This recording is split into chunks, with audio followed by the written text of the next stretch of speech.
Much. We're so happy to see everybody here. We're so happy and excited that you all could join us for this very, very special edition of Space Tank. This is the first ever collegiate edition.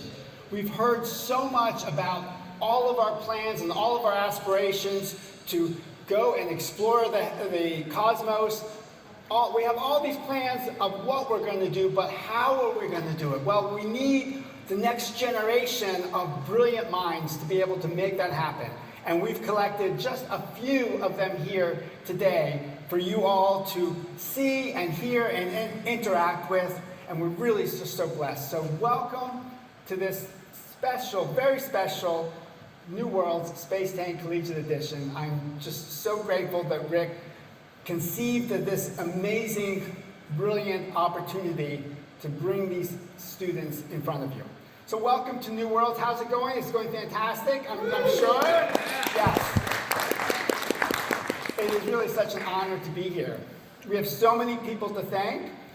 We heard yesterday somebody say, well, failure is not an option. That's been maybe holding us up a little bit in our way. Unfortunately, there have been failures. I just want to start by honoring just one of the many people that have put their life on the line for us to be able to explore and to keep pushing forward. So I'd like to honor Judith Resnick from the University of Maryland, in my neighborhood where I grew up, so familiar with the family there, and just remind people that space is hard and that people do make sacrifices. And we have lots of people also to thank to protect us so that we don't have to make sacrifices we don't have to make.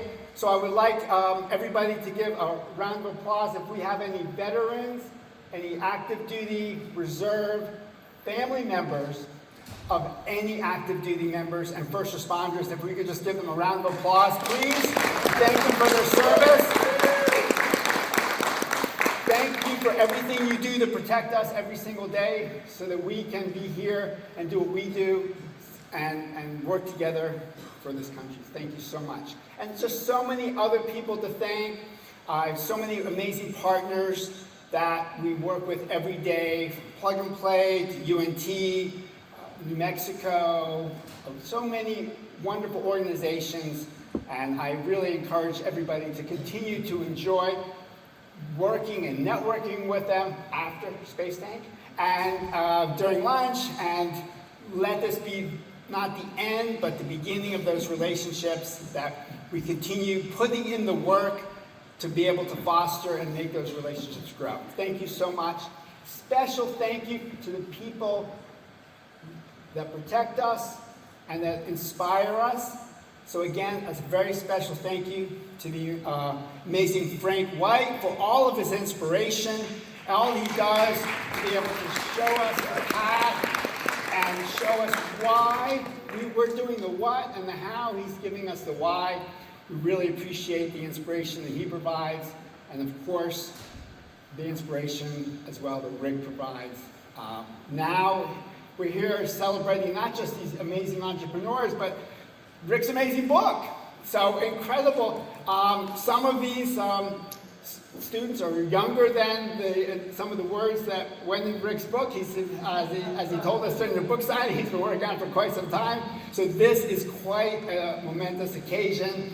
We're really, really proud and excited to be able to have that be one of the awards for the winners. Will be a specially signed book from Rick. So many people to thank. His inspiration, very specifically, Earthlight, why we're all here. 3 basic principles: to honor and evolve humanity. Now remember that, evolve humanity. Protect and expand the domain of life, and explore and experience all the remarkable things in the universe. And we have more people to thank.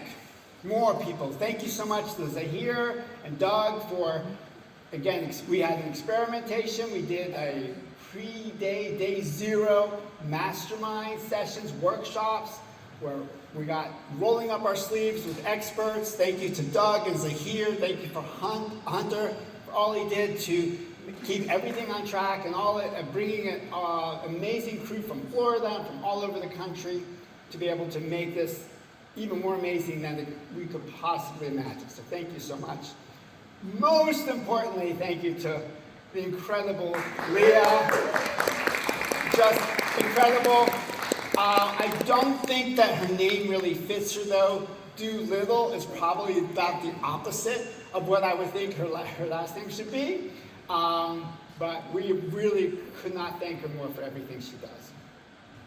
So why we're all here? We're all here to work together. All of us, from whatever our backgrounds are, from academia, from industry, from government, from nonprofits, from for-profits, from community organizations, from investors, we're here all to circle the wagons, to work to protect our earth and help us to make our lives better and improve our opportunities for our next generation. These are just some of the organizations that we all work with here today.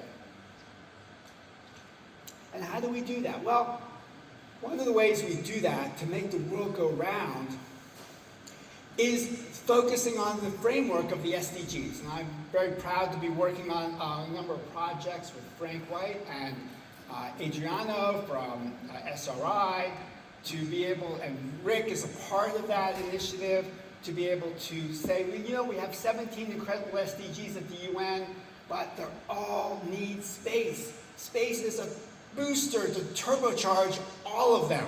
And with all of them, we can then have the world be more sustainable and stronger for all its citizens. And these are just some of the many organizations that we work with to do that. But to do that, we have to look at not just space, but we have to look at all the other domains that help and support space, like simulation, software, semiconductors, smart cities, storage, sensors, all supply chain. It's just, the space encompasses everything we do. It's not a sector, it's a super sector. It's not even a domain, it's all the domains. As Frank will remind us, we don't have to go into space, we're already in space. And that's why it's so important that we work together at events like this incredible one to be able to make that all happen. All right, enough about me, enough about everybody here. Let's look at and talk to our entrepreneurs.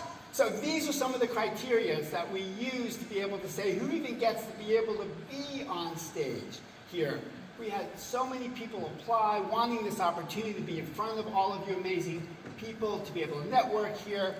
And we looked at what were their concepts.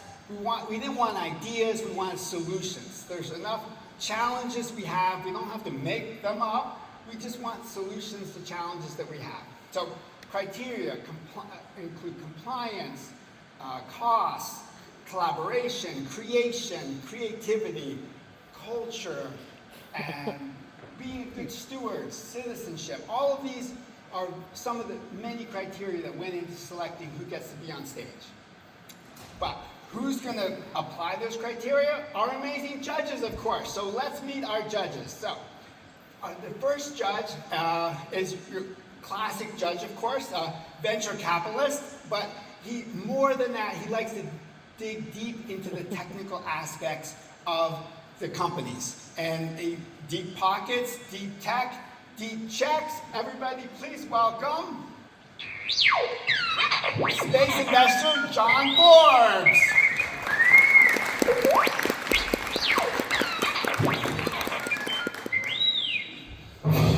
From UNT, everybody, please welcome my amazing friend David Hamilton.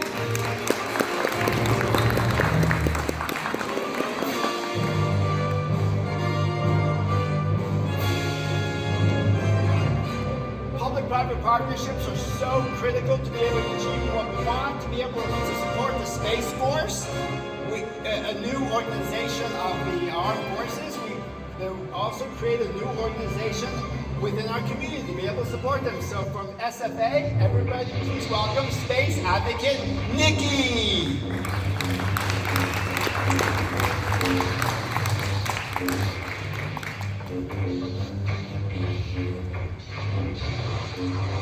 this isn't just an American thing. We can't do it alone. We can't do any of this without our incredible international partners.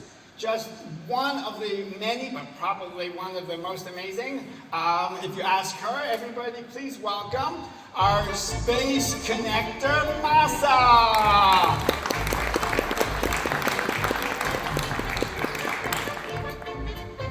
We said space is for all, that's for everybody, but we all have some of the tech people, the visionaries here, and we have an incredible friend of mine, brilliant, from the University of Florida.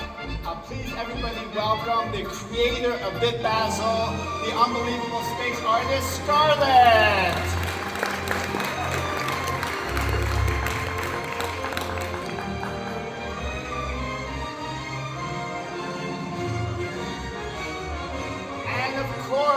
What panel of esteemed judges will we complete without the super catalyst of space, our everybody's dear friend, Ariane!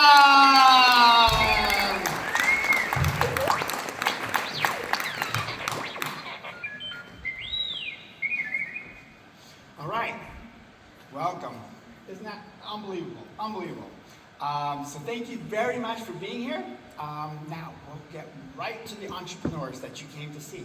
So everybody from SpinRite, please welcome Chris.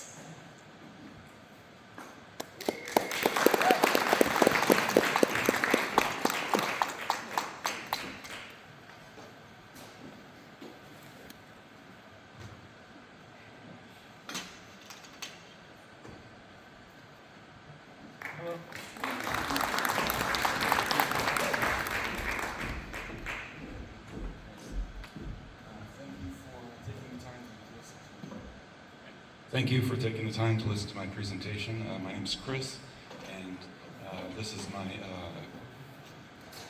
Liz. Excuse me, let me calm down.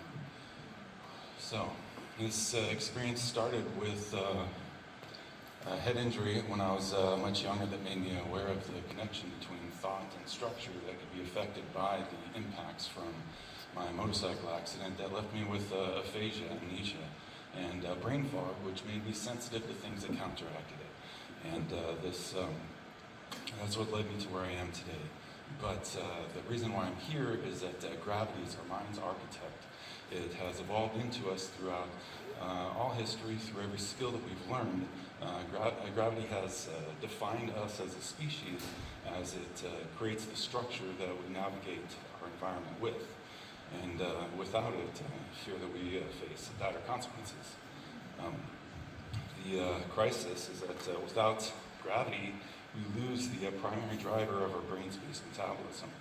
Without force being applied to the environment around us, there is no driver for metabolism. So with that, we'll lose metabolic rate of our bodies, as well as in our brain, decreasing the amount of blood flow. The decrease in neural activity is going to lead to synaptic pruning, a decrease in capillary density, and over generations it can be expected to be seen that the brain will be smoother and weigh less and have less gray matter. Is it better here? Okay. Sorry. I'm just trying not to breathe into the mic. So the current countermeasures include squat racks, cable pulleys, pedal bikes, which are all fine ways to recreate gravity, but in order for a gravity equivalent stimulus to be adequate, it would have to be maintained 24 hours a day. Because as soon as you step off of that machine, then you're in a zero activity state where it's just a matter of time before your systems start shutting down. And the same that would be observed in a loss of muscle mass. Due to inactivity, there is a corresponding effect in the cerebral motor cortex. To counter this, to accomplish the amount of stimulation necessary within the time window of a workout stimulus, the goal is to provide a sense-response coordination that is far greater than would be possible with any sort of gravity-based exercise. creating a level of stimulus that that would be adequate to last through the time window. And to accomplish that, I have used angular momentum to create a dynamic resistance force outside of the pull of gravity that moves seamlessly along all planes of motion, exercising the entire body through a number of different adaptations. You can go ahead and start it now. Let me turn the power on for that. Turn the handle. So I have several different models currently. This one is the, kind of hold the body. Here, Do you want to come out here so everybody can see you? Yeah, 1 minute left. 1 minute left. So the current technology solution that I offer is more than just a simple exercise. It's a platform that can be applied in a countless number of different ways through different embodiments, including rifle, pistol, foot pedals, can make adaptations for the physically handicapped. There are a limitless range of embodiments that can tackle all of the needs for long-duration space flights, stimulating the neuromuscular system to develop beyond what would be possible with any other sort of exercise. Thank you for your time and consideration. I look forward to your questions. Wonderful, awesome. Thank you so much. Do we have a question from the judge?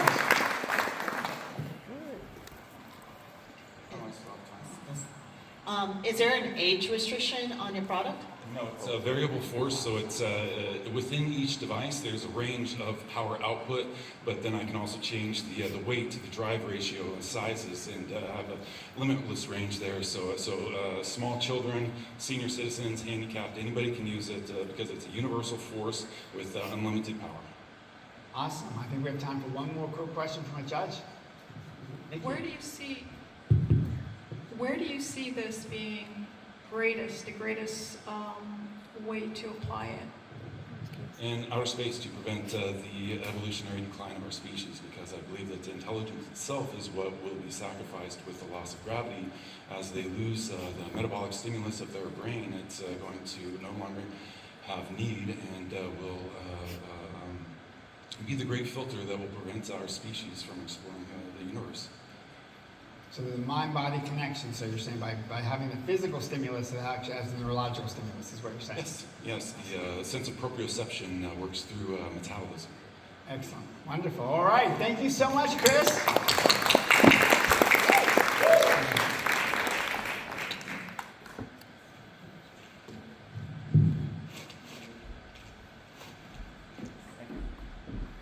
All right. Thank you so much, Chris. So for our next entrepreneur, from Lola Vision, from one of our partners right here in Texas, the size of Texas, you can have lots of partners here in Texas. And I'll have to be careful from where I'm standing to be able to say this, but this is a partner from Plug and Play at College Station from Texas A&M. Everybody, please welcome Teo.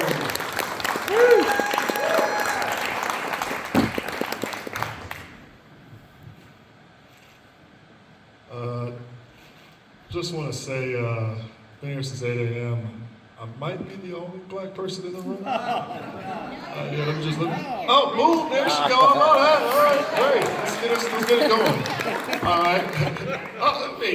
Sorry, I'm a black man. Sorry. You're with us. We're all together. Well, the one thing I want to say, but beyond that, there was a lot of reasons why I could not potentially make it today. I missed 3 flights. I I was supposed to land at 12:30 last night. I ended up landing in Houston. I got in, ended up taking a rental car. Like, at the end of the day, resiliency is the word. And that's actually a part of this presentation as well. So I make mission-critical SoC chiplets. And the kind of chiplets that I make are the type that run computer vision and secure communication in resilient environments. So we think about GPS-denied environments, terrestrial environments, radiation-tolerant environments.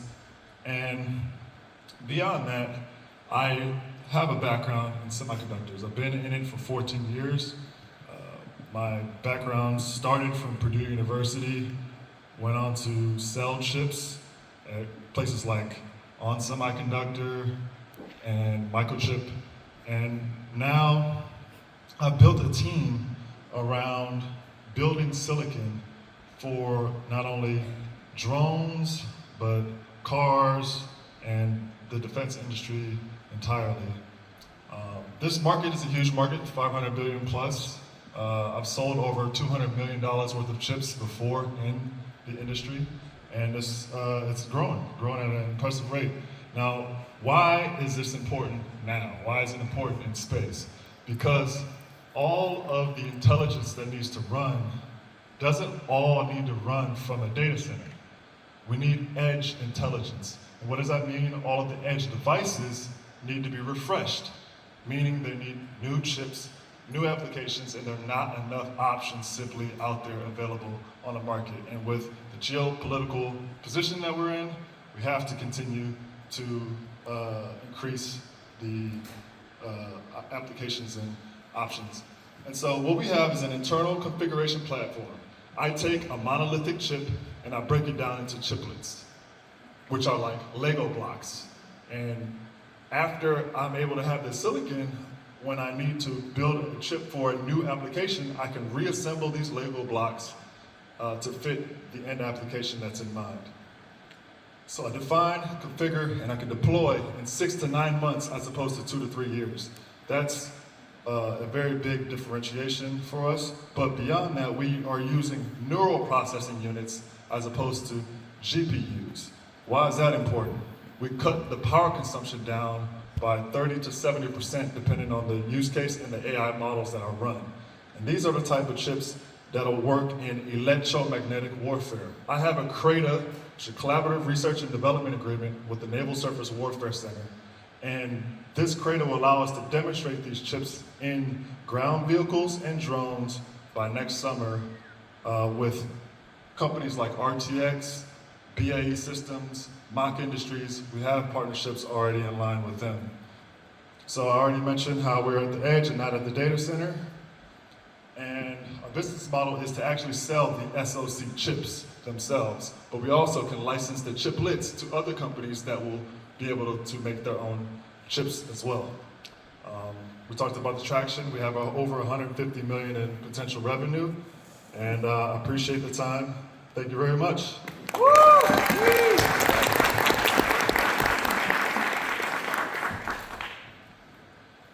right, awesome, thank you. Do we have a question from a judge? This is Testing this one, is two. pretty deep, right? This is deep, yep. This is deep tech. All right, awesome. Well, thank you for that. And as we all know, much of the world spends much of its attention on GPUs, but these other chip systems don't have as much knowledge, I would say. And so I'm curious, like, what are the largest misconceptions that you see, whether from investors or customers? I think some of the largest misconceptions is the fact that we need all of the AI to be driven from data centers. I think edge intelligence is actually the next frontier of what needs to be radically changed and invested into. We spend so much time thinking about the energy waste that's used, and we think GPUs are this holy grail thing that's supposed to cover all the span of AI intelligence. It's great for training AI models, but when it comes to inferencing, when it comes to taking those trained models and actually deploying it into a system, we're going to be transferring into smaller language models to be more robust, to be able to handle the data types and to be performative in a highly accurate manner within a lower power profile. So we don't actually have to waste all of the energy pulling data from the cloud, which is actually a data center somewhere. Awesome. All right, let's hear it for Teo from Texas A&M. All right, great job. All right, everybody, please welcome from Embry-Riddle in Florida, Vishnan.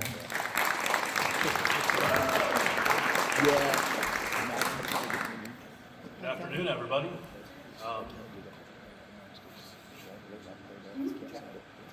Good afternoon, everybody. How are y'all doing? It's good to hear. right, so my name is Vishwan Rathod. I am a senior in aerospace engineering at Embry-Riddle Aeronautical University, and Prizer is the product I've come to pitch to y'all. So I'm a member of the Microgravity Lab. I'm the president and the admin for it. A lot of really cool projects have come out of our lab. I'll talk about them later. So what exactly is Prizer? It stands for polyethylene reinforced ice in sintered regolith encasement. It's a mouthful, and it's a composite material basically made from ice, polyethylene. The full name is ultra high molecular weight polyethylene, which is a really ugly phrase with an even uglier acronym. So I'm just going to call it polyethylene for y'all's sake. But it's going to be, and it's just a composite material encased and sandwiched in sintered regolith, which is melted regolith. And I'm going to talk about its applications and its potential future for lunar infrastructure. Now, on that note, really quick, show of hands, how many of y'all have heard the word infrastructure at least 5 times throughout this conference? Right. Now, how many of y'all have heard lunar infrastructure at least twice throughout this conference? Exactly. So as soon as we start putting these data centers, these habitations, these roads even up on the moon, we're going to need some kind of material that can last long term, be easily repairable, and be manufactured on site at the moon. So that's what Prizer aims to accomplish. It tackles the 3 main problems presented. First one is radiation. The moon doesn't have an atmosphere. We're getting constantly bombarded by all of the radiation from the sun and some from deep space as well. I don't really need to tell y'all why that's bad. You guys have heard it by now. But the second problem is thermal insulation. With the moon in the outside of permanently shadowed regions, you get really high temperatures and really low temperatures. And a lot of metals keep expanding, contracting, they lose their strength. So Prizer will tackle that, and it'll also serve as a shield for micrometeorite strikes, right? Because the last thing you want is to lose Wi-Fi signal, all of your AI tools, all of your robotics on the moon, because a small piece of rock hit your data center going Mach 2. So Pykrete is where I started with this. So Pykrete is a material originally floated for aircraft carrier production towards the north and south poles of the US. And what it is it's just wooden pulp frozen in ice. And it's really good. It didn't end up going into like full-scale production, but it was really good for the time because it doesn't suffer from high thermal cycling fatigue, and it's a very good insulator, meaning it can regulate warm temperatures inside of the ship, kind of like how an igloo, despite being made of ice, can still keep people warm. It was easy to manufacture, and it actually provided better impact absorption than concrete, which was huge. So the only downsides, the reason why I opted for Pykrete is it's ice. So in a permanently shadowed region on the moon, such as a crater, sites that are going to be integral for settlement down the line, ice is going to constantly remain in its frozen state. It'll still be structurally viable. The only downside to Pykrete, though, is that it's made of wood pulp, which very rapidly degrades under radiation. And the exposed ice would turn into gas almost immediately if left in the vacuum. And the wood pulp, while cheap on Earth, is incredibly expensive on the moon. We can't afford to cut down any plants we would manage to grow up there, and flying up entire tree trunks or entire like cases of pulp isn't feasible. So that's where Prizer comes in. So instead of wood pulp, I'm replacing that the fiber in the composite with polyethylene. Now, polyethylene is a very good radiation shield. It's used on the ISS, it's been used in CubeSats, it's been used so many times, it's achieved the highest level of technology readiness established by NASA, TRL 9. It's very good, very useful as a shield, and as a fiber, it provides a lot of structural strength as well. The availability of Prizer. So there's a lot of trials currently going on that prove we can synthesize water from lunar regolith using laser-based processes. So that is a major plus for the manufacturability of Prizer on the moon. It's also sublimation proof, which tackles one of the downsides of Pykrete, because it's going to be encased in a layer of molten regolith, and that, once hardened, will provide a good enough seal due to how fine the particles are, and it'll keep the ice from turning into gas. Right? It's also fully manufacturable on the 30 seconds? All right. Benefits. It's great for the infrastructure. Lunar regolith is incredibly sharp. Right? If you're walking through there, a lot of Apollo astronauts reported that their spacesuits were being torn up. So you need sidewalks, you need roads, you need paths where you can walk along. It's also great for permanently shadowed region expansion. It's thermally insulative, as I talked about, and it's almost fully manufacturable on the moon. The only thing you'd have to ship up would be polyethylene powder. And the processing for sintered regolith, polyethylene, and water from regolith all rely on lasers, meaning that you wouldn't have to install a lot of new equipment either. Business plan, a little short on time, but at the Microgravity Lab, we're planning on pushing research, implementing, and returning almost by the end of 2027. It's a short turnover, but at the Microgravity Lab, we can make it happen. Awesome. All right, good. Thank you very much. Okay, David, do you have a question for? Just how much energy does it take to convert? I know you're using lasers. What's the energy challenge there?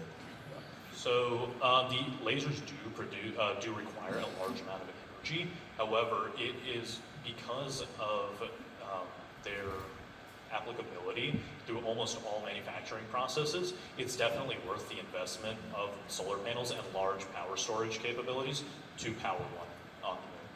Awesome. All right, thank you very much. Everybody, please join me in thanking. All right. Ishwan, thank you very much. Okay. Wow, these are just incredible. I'm glad I am not a judge. I do judge, but I'm glad I'm not a judge because I would not be able to figure out who is the winner. Everybody, get ready for our next entrepreneur. Back here in Austin, we have a number of great universities. The amazing entrepreneurs don't have to come from four-year universities. Actually, as we see, they don't even have to come from any school at all. Everybody, please welcome from Austin Community College, we have William Moore. Mic test. All right, how are we doing? So my name's William Moore. I'm a manufacturing student at Austin Community College and also the president for the Students for the Exploration and Development of Space chapter at ACC. Oh. Thank you very much. So who are we, right? So SETS ACC is a group of dedicated students with a mission of preparing the next generation of aerospace industry. We are a workforce development program at heart, right? We bring students in, we get them to build rockets, we send them out to the field, we get them to launch, we get them to experience failure, and we give them the opportunity to learn from that failure. We provide ACC students with an engineering pipeline that leads them to an official L1 rocketry certification through the NAR Association. And students learn computer-aided design, manufacturing principles, 3D printing, and rocket design principles, and more. Right? After completing the L1 program and having a lot of failures and learning from those failures, becoming a better engineer and technician in the process, they have an opportunity to join the international competition team. Right? So let's talk about IREC. IREC stands for the International Rocketry Engineering Competition. It is hosted here in Texas every single year at the Midland Spaceport, and they host over 200 student teams from around the world. Right? That's a lot of four-year, there's a lot of Ivy League schools. This competition provides students with the ability to launch big rockets, fly to high altitudes, experience a lot of failures, and learn from those failures, right? These competitions are where the best engineers and technicians are made. We are one of two-year institutions to ever compete at the IREC competition, right? And despite our limited resources and our even more limited budget, at IREC, our team placed second in all of Texas out of 16 teams. and 32nd worldwide out of over 200 competing teams. Right? So this is what we've done in the past, this is what we're doing in the future. Right? So this year, SEDS-ACC aims to be the first two-year institution to compete in the two-stage 45K SRAD category. That is, we're building a two-stage vehicle that flies to 45,000 feet, carrying the useful payload, and we're building our own motors to do such. Right? Now, every single space program needs its own Houston Space Center. Right? So we partnered with Swift and HiCam to make the inaugural Swift Rocket Lab, which aims to expand hands-on training for students engaged in both advanced manufacturing and the next-generation space ecosystems.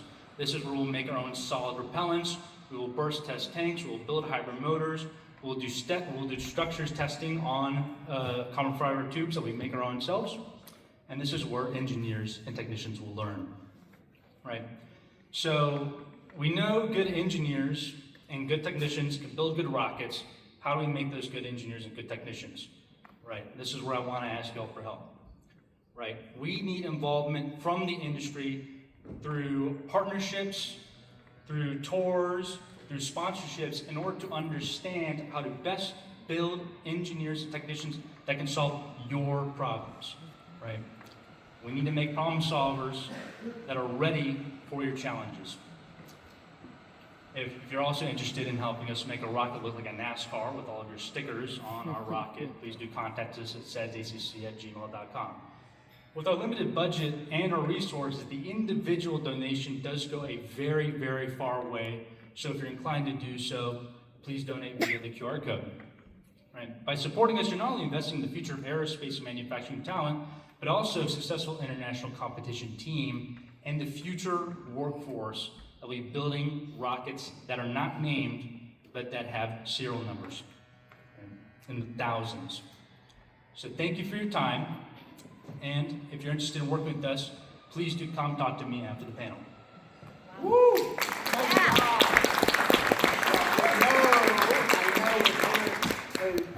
Two brilliant young men.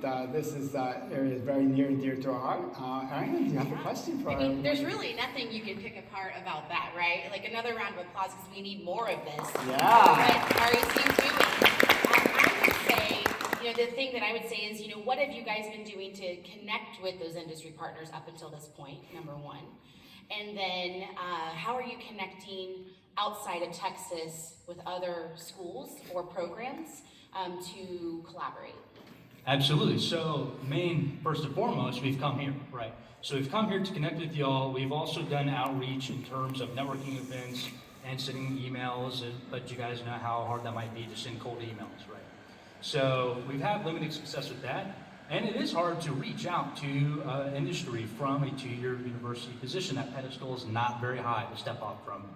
And in terms of working with and also even creating other programs just like this at other colleges, we've had major success at, right? UTPB, we've helped them set up their own IRAC competition team that have helped them build their own workforce development program, and also at A&M Arlington, right? UT Arlington. We've helped them set up their own space shot mission. We've helped them design and develop and provide operational skills that they will need. So I will say, as the Deputy Vice President of the Space Force Association for the Southeast region, which includes Alabama, Florida, Georgia, and Puerto Rico, which has come up in a lot of conversation, and the Director of Global Partnerships for the VRARA, and having connections with a lot of those space organizations, you have my full commitment that immediately we will get you connected with those teams. Like earlier you heard Firefly talking about, let's not solve the bad problems, let's start solving good problems that maybe we haven't tackled yet, and what are the new things, right? So I think we need to afford you the environment with the program you're working on at REC to explore that. So I would like to challenge everybody in the audience, if they have partners that we can support Austin Community College's program and programs at large, to partner up and let's just take a deep dive and start collaborating in meaningful ways. Absolutely. Thank you very much. Thank you so much.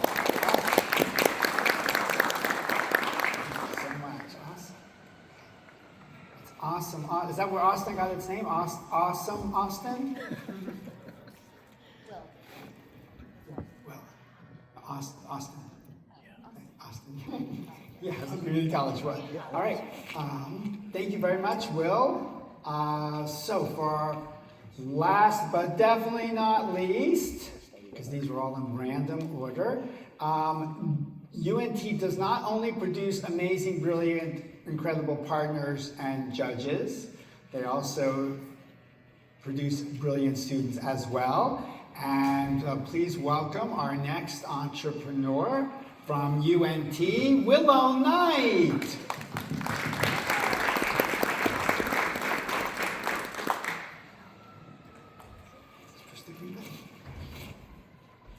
Hello everyone, my name is Willow Knight and I'm excited to share my presentation titled Simple, or Solid State Integrated Manufacturing Process for a Lunar Environment. Not so simple.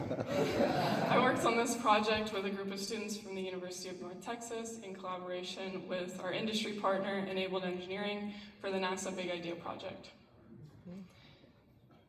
So as we all know, there is a need for easy-to-operate, energy-efficient metal manufacturing to enable long-term lunar inhabitation. And while metal manufacturing has advanced greatly in the past decade, giving us techniques like powder-based additive manufacturing, these advancements come with drawbacks like requiring post-processing for the builds, requiring expert-level users, and lacking rescalability. So this leaves us with the question, how can we meet all manufacturing needs for lunar and extraterrestrial infrastructure? Well, we have a simple solution. Simple is a solid-state, integrated, and modular manufacturing and processing model that would enable the extrusion and creation of rods, tubes, and wire extrusions, as well as enabling other manufacturing needs like welding and additive manufacturing. So Simple is a continuous thermomechanical processing technique that combines all processing needs, including shaping, machining, and joining. It uses patented solid-stir technology from Enabled Engineering, and at the crux of this technology is the principles of friction stir welding, where a rotating spindle meets our feedstock material and generates enough frictional heating to plasticize and form the material. With our design, we can use a swappable die design that enables us to meet a variety of end product needs. So if we imagine in simple extrusion mode, a metallic feedstock rod would be fed into our die module where it meets the spindle, is severely deformed, and then generates frictional heat. This frictional heat softens the material enough to force it through a circular die, giving us rods and wire extrusions. If we alter our die design and introduce more holes, we could get a multiple wire extrusion, which could then be braided for different uses. If we change the cross-section of the die further, we could get tubes or squares and even brackets. Next, if we imagine the spindle extending a bit farther than the die module and continuing to extrude while also stirring up the previously deposited layer, we could continue to build up and as well as out through bed motion. This enables us to do additive manufacturing and create complex shapes with high build rates. If we remove the die module and the feedstock system, we can just traverse our spindle through metallic seams and join them through friction welding.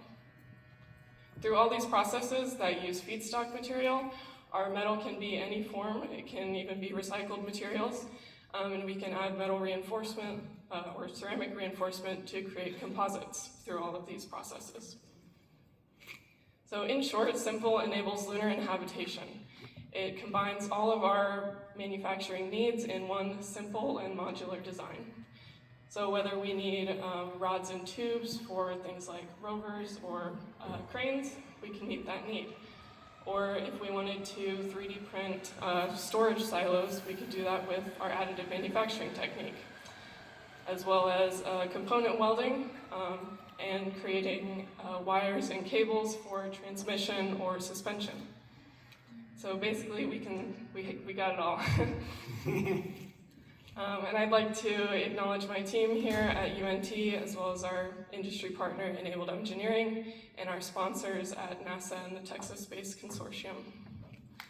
We'd be happy to connect with you as well as answer any questions.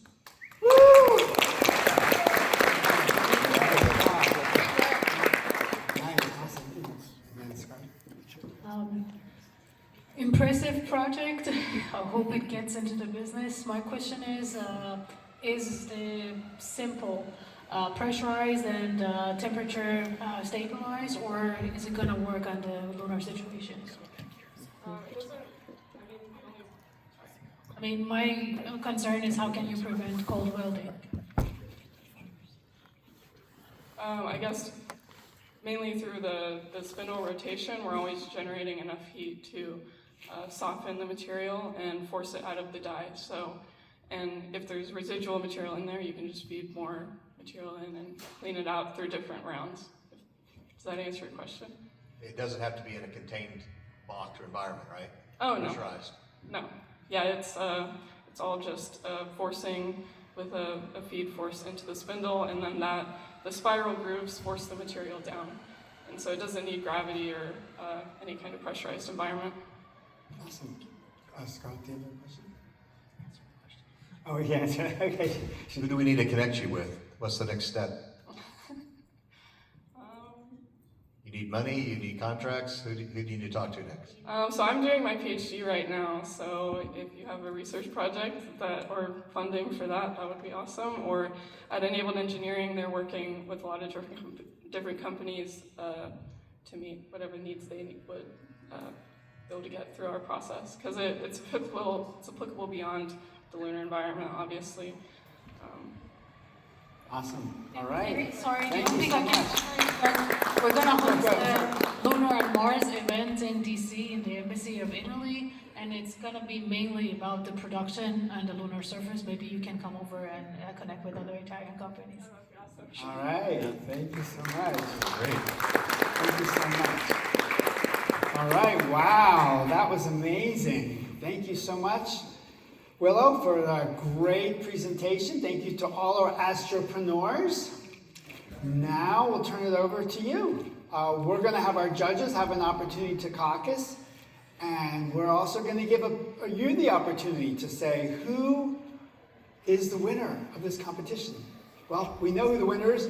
They're all winners. Everybody's a winner. Just to be here and have the opportunity to engage, to network with all of you amazing people throughout industry, academia, government, nonprofits, research institutions. They're all winners. But just to make this a fun competition, we'll just give somebody the prize for the winner. So I invite everybody to think about who they should get the People's Choice Award. Meanwhile, Rick can make his way up to the stage to begin to position himself to present the Power of People New Worlds Award, first annual Space Tank Award. So please, Rick, make your way up to the stage, and judges, you're welcome to caucus. Robert, how do we vote? Just vote by, texting to 301-983-6700.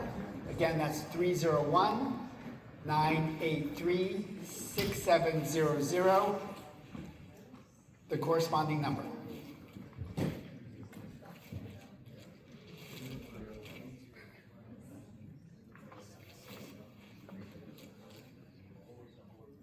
So I'm going to give you guys.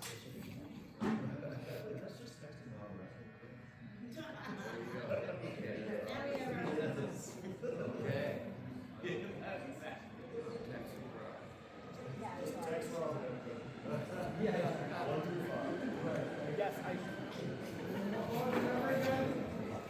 301-983-6700. I knew there was something I left off the slides. I thought they were all complete. And while we're doing that, I want to again thank the amazing Leah for everything she's done here, of course, but our amazing AV team, Desiree back here, and Desiree, Jeremy, thank you very much. Jeremy and Desiree for their amazing work on keeping us all together and keeping me on time so you guys can get to lunch. We've got 30 seconds left for the judges to debate. We have 30 seconds for the People's Choice Awards to 301-983-6700. And that's also a way to connect with me. If you have opportunities for other astropreneurs that you would like us to invite on stage for next year, and any other judges that you would also like us to have on stage. I know you can't top these, but we're happy to have the opportunity to talk to other potential judges. All right, we have 15 seconds.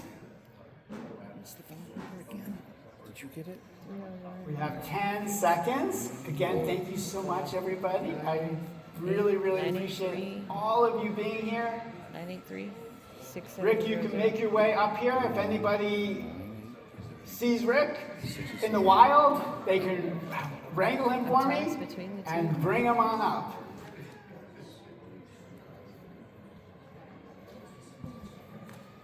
Okay, again, last opportunity to 301-983-6700. Choose from 1 to 5. Rick, you can make your way up here. Also, if I could kindly invite our co-chairs, amazing, everybody, please join me in thanking somebody who has, it's great that what we do here is awesome, but we want the world to know and the world to understand so we can shame the people that aren't here to come here, get down here, or come next year, or to participate with some of the people here. And one of the people that was inspirational in making that happen, head of Juice Consulting, our PR czar. Everybody, please welcome on the stage, Heather. All right, and is Dr. Joel, Phil, I see Phil coming up. Phil, come on up. From the University of Central Florida, one of the biggest brains in the space industry. We really appreciate you coming over and joining the Florida crew here to join us at the Space Tank and join us at New Worlds. Everybody, please welcome the amazing Dr. Metzger. And is Kimberly here? If everybody sees Kimberly or Dr. Joel or Rick in the wild, please invite them on stage. Okay, so who is the winner? The judges ready? All right, we got Rick. Okay, you guys all set? All right, I invite everybody to come up here. All the judges come up here. All right, I'm going to welcome, I don't have to hold this one, I'm mic'd up. I welcome all the entrepreneurs back on the stage. All of you come on up. Everybody around for all of the entrepreneurs. Okay, so here you go. Willa there. All right, Chris. Scoot a little bit. All right. Let's get in there. Okay. All right, amazing. So how about some final suggestions? Everybody's here to learn. We're all here to help each other. We're all here to be collaborative. So in the spirit of that, maybe some advice that could benefit all of the entrepreneurs and even those in the audience, aspiring entrepreneurs. Absolutely. We'll start off with the amazing David. Well, I think we all agree they were outstanding, and we would like to meet with them separately to give additional feedback, maybe greater in depth, so we could maybe ask meaningful and make it valuable for them. And also we have a few more questions because we had a chance to hear a little bit about it, but we'd like to learn more ourselves. But I think we're in agreement on our number one choice, and we have an honorable mention. Okay, but don't say it yet. Okay, any overall suggestions for everybody? My only suggestion is practice before coming. This is like any other presentation. Just be respectful to the time and don't be nervous. Nobody's gonna kill you. Worst case, they're not gonna help you. Well, I might kill them, but okay.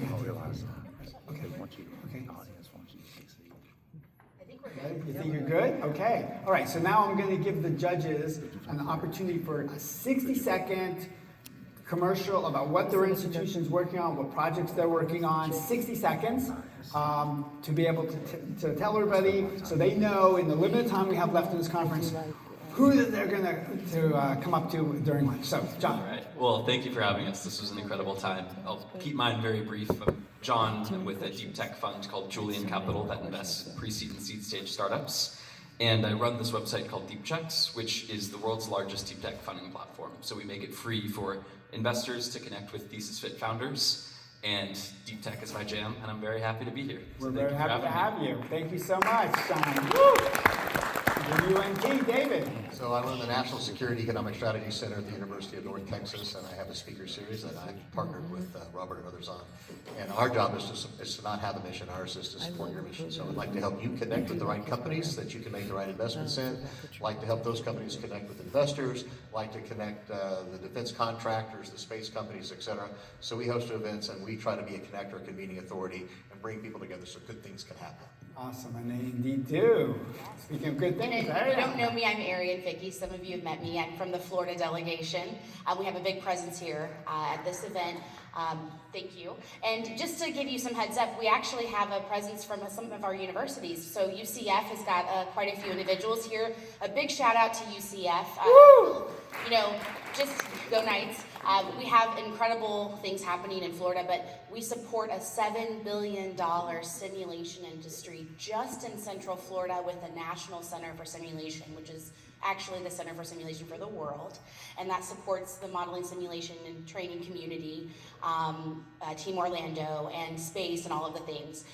But also the Space Force Association, which I know Sean's in here somewhere, the deputy of the Southeast region. We've got actually some good presence here. We have our Austin chapter president up here as well. And that's a big thing. We've got some events coming up. We do have a women's night for Sally's night actually coming up in Florida, November 13th at the Lake Nona MS2 Accelerator, and Hunter and I are leading that initiative. It's going to be fantastic. And the last thing is that I want to meet with each of the teams after with my work I'm doing with Andromeda Ventures as a venture partner.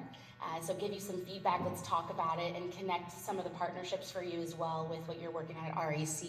So, and you can find out more about Andromeda at andrventures.com. Awesome. All right, Scarlett.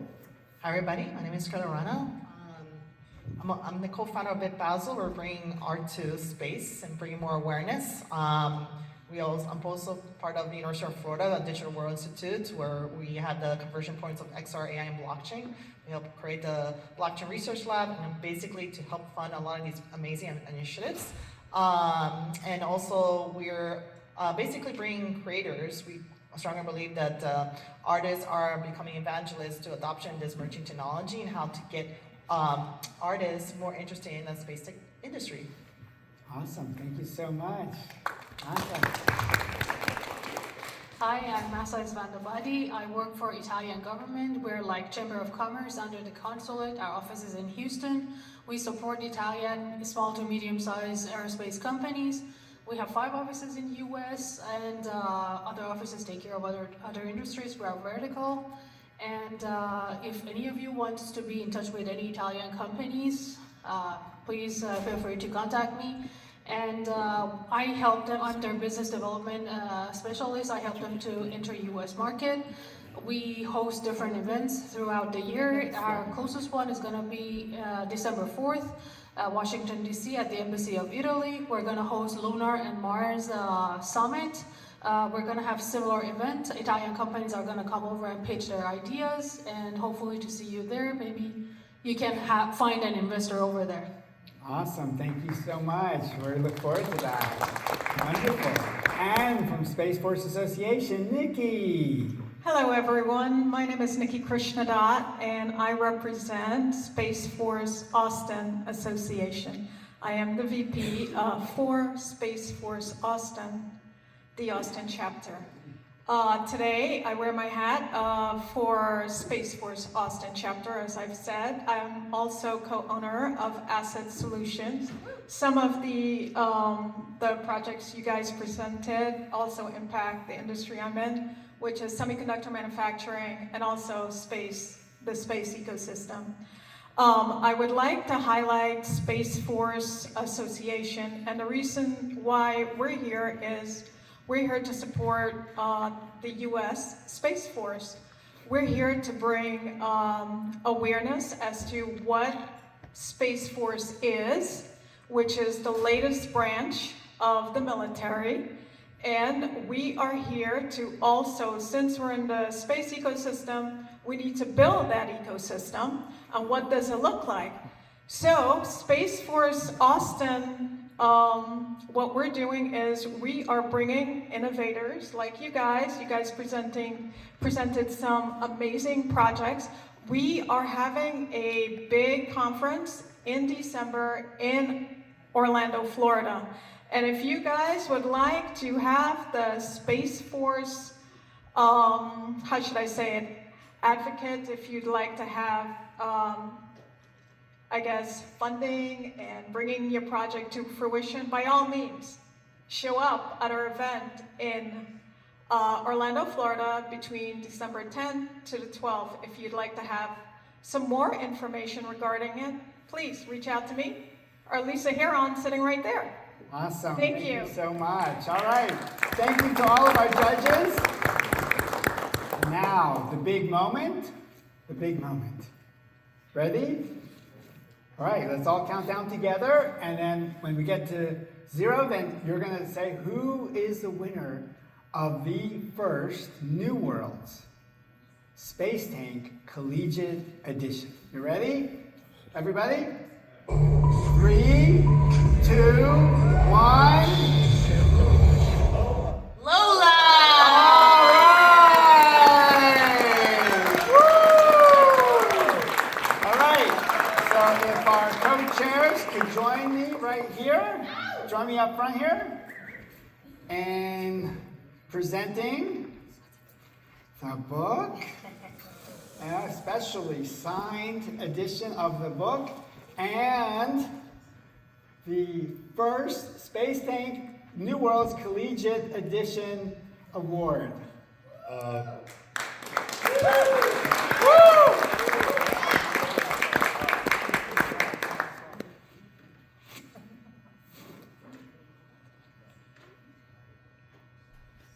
This is awkward. Thanks. Just a couple words. Like, I really meant it. Like, I had a lot of reasons to not come. It was at 3 a.m. There was a tornado warning, and I text Rob. I'm like, yo, I don't have Keyman life insurance. Like, I don't know if we're gonna make it, but you know. What did I say? Nothing. I know, I said get your get a car. Yeah, no, and I'm glad I made it, obviously, but I do want to say a shout out to the other contestants. They did a fantastic job. I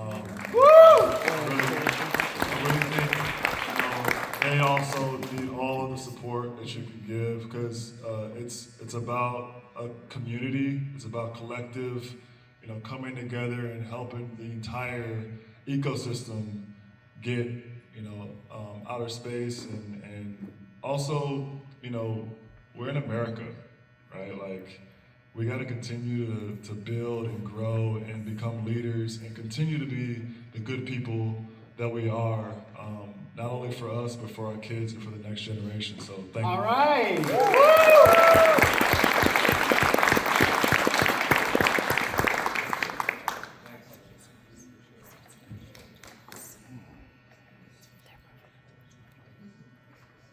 And there's promo codes for people for. Anybody who would like to attend to add on to what our awesome chapter president was speaking on, the Space Force Association Space Power, where all the command will be, you can get in touch with me and we can get you set up with a special promotion for attending this event, to be part of that event. If you'd like to exhibit, there's also some opportunities there as well.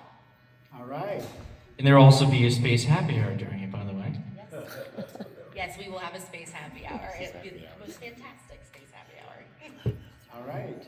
Thank you so much. Thank you, everybody.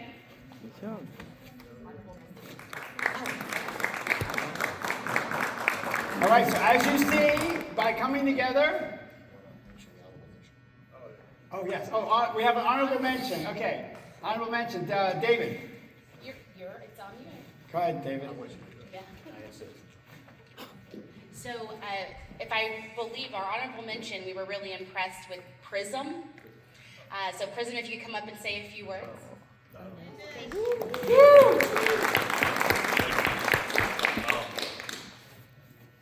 Thank you all so much for allowing me to be here. I didn't have anything as crazy as a tornado warning roll through, thank God, but made it. I really do want to take a few minutes here to thank my team over at the Microgravity Lab, though. But you don't have a few minutes. You only have I'll 30 take seconds. 15 seconds. They are my peers, my friends. They are some of the hardest working people I've ever known. None of this would have been possible without their help as well, and it was unfortunate that I didn't allocate enough time to include them in my presentation towards the end. All right. But thank y'all so much. Thank you so much. All right. So as you see, by coming together, we can achieve the goals that Rick and his team and his board put forth for us as Earthlight, as we make full circle and we see, well, we have the next generation here working to help us honor and evolve humanity, to help protect and expand the domain of life, and to explore and experience everything in the universe. So that we don't, instead of evolve, we don't find ourselves taking tools and helping them use those tools to be able to grow bigger and stronger and better and smarter, and use those tools to create a better, safer society for our children.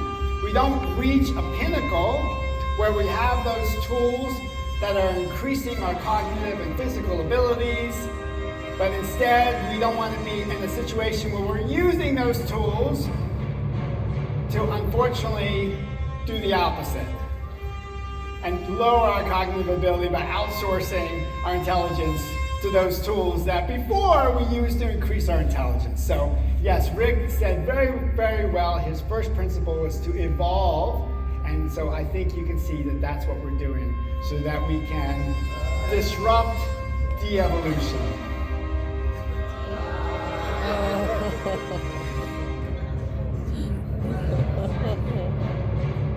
The same. Yes.